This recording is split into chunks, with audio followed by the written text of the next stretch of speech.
24 news में अभी high court के पास हूँ और यहाँ पर मेरे साथ जुड़ रहे हैं टीटी प्रदेश अध्यक्ष हैं हसन राजा जी हैं और हाईकोर्ट में ये कंप्लेंट की हुआ है हिंदी अहर्ता को लेकर के। और अब तकरीबन 2 दिन पहले भी हम आपको खबर चलाए थे। 2 दिन के बाद हम हाईकोर्ट का अपडेट इनसे जानना चाहते हैं कि हसन राजा जी आपका स्वागत है मेरे चैनल में। क्या होगा, अब तो सरकार भी बदल गई, बीजेपी की सरकार आ गई। बीजेपी जब विपक्ष में थी तो बहुत सारे आप लोग को आश्वासन मिल रहा था, तो क्या कहना चाह रहे हैं आप? कहना ये चाह रहे हैं कि हाईकोर्ट में केस किए हुए हैं ना आप। हाँ, आप बीजेपी के नेता भी हैं, सुनते हैं, तो अब आपकी वाह, देख रहे हैं भाई, बताइए।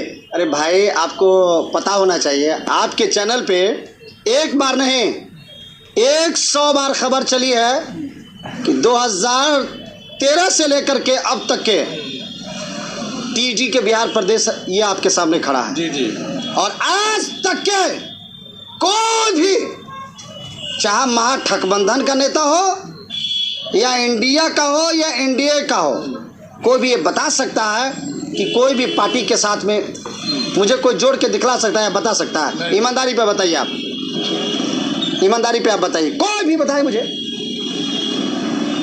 सिर्फ और सिर्फ शिक्षा, एजुकेशन और एक स्टूडेंट होने के नाते लंद फंद पे ये किस्मत बोलवा रहा है, बाकी कुछ नहीं तो हम लोग भी स्कूल में रहते, टीचर हुए रहते। और महागठबंधन का गुरु घंटाल सारा खेल नीतीश कुमार के जरिए खेला गया। ये सब लोग हम लोग उसी के मारे हुए। ये 50 बार इधर से उधर, उधर से, जब बुढ़ापा में जो इंसान इतना पाला बदल सकता है तो आप समझ लीजिए कि जवानी में कितना ये पलटी मारते होंगे। जवानी में पलटी मारते। ये बताइए कि आपका जो हाईकोर्ट का अपडेट क्या है, अपडेट बताइए हमको। हाईकोर्ट का अपडेट है हिंदी अहर्ता को लेकर के आपने केस किया ना? आप बहुत जल्द हाईकोर्ट से बीपीएससी टीआरई 2 के ऊपर में हाईकोर्ट का हथौड़ा बहुत जल्द देख लीजिएगा। बहुत जल्द आ जाएगा, बहुत जल्द आ जाएगा, इसमें कोई शक वाली बात नहीं। नहीं। कि कैंसिल होगा। एक के मर्तबा सुन लीजिए ना, वो मर्द नहीं जो डर जाए हालात के खूनी मंजर से। उस दौर में जीना लाजिम है जिस दौर में जीना मुश्किल हो। बीपीएससी के अध्यक्ष अतुल प्रसाद जी ने जो काम किया एग्जाम लेने के बाद और कुछ चुनिंदा आदमियों को पास करने के लिए, फेल उम्मीदवारों को पास करने के लिए उन्होंने जो काम किया है ना, उसका जवाब ही हाईकोर्ट देगा। हाईकोर्ट देगा। चलिए अब दूसरा और बहुत ज्यादा नहीं, आज भी आप उसी जगह पे हैं जिस जगह का आपने नाम लिया है, आज भी उसी जगह पे हैं। बहुत जल्द आपको समझ में आ जाएगा, काम करने की जरूरत है। और एक बात याद रख लीजिएगा कि जितना बड़ा अन्याय, क्योंकि ये बात मैं एक हिंदुस्तानी होने के नाते, एक भारतीय होने के नाते ये बोल रहा हूं, हिंदी को हटाना, आपको पता होना चाहिए कि हमारी संस्कृति हमारी हिंदी है, हमारी हिंदी संस्कृति है, हमारी जबान, हमारी आन बान शान हिंदी है। यार ये कैसा खेल कर दिया हिंदी को हटा के यार।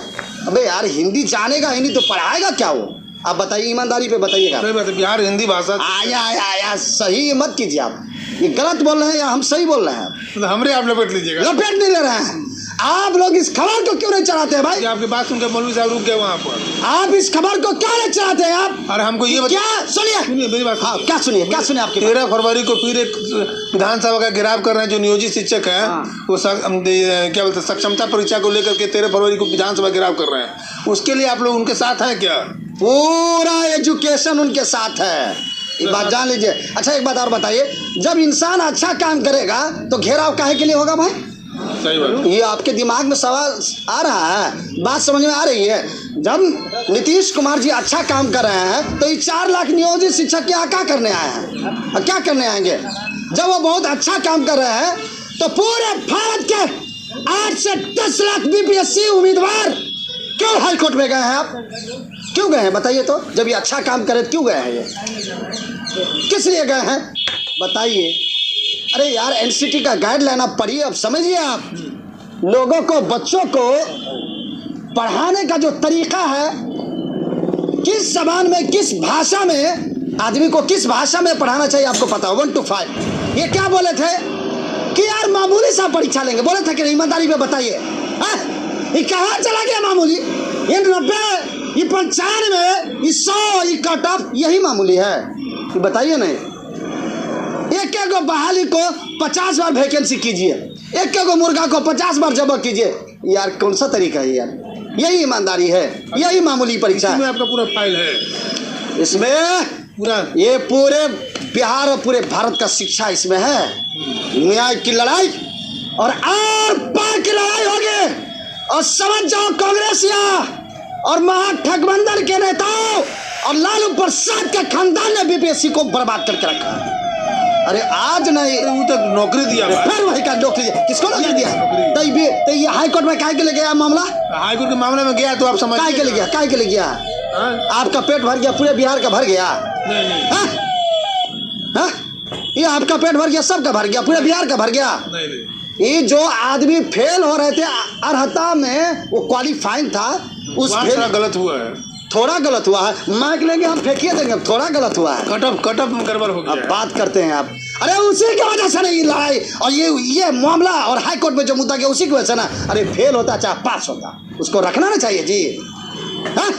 अब एग्जाम दे करके हटाइएगा आप भी बोलते हैं अतुल प्रसाद जी, ये आपका नारा था, ये किसी दूसरे का नारा नहीं था। और आप चल लीजिए, ये महागठबंधन के नेताओं ने शिक्षा को बर्बाद करके छोड़ दिया। आप क्या समझते हैं आप?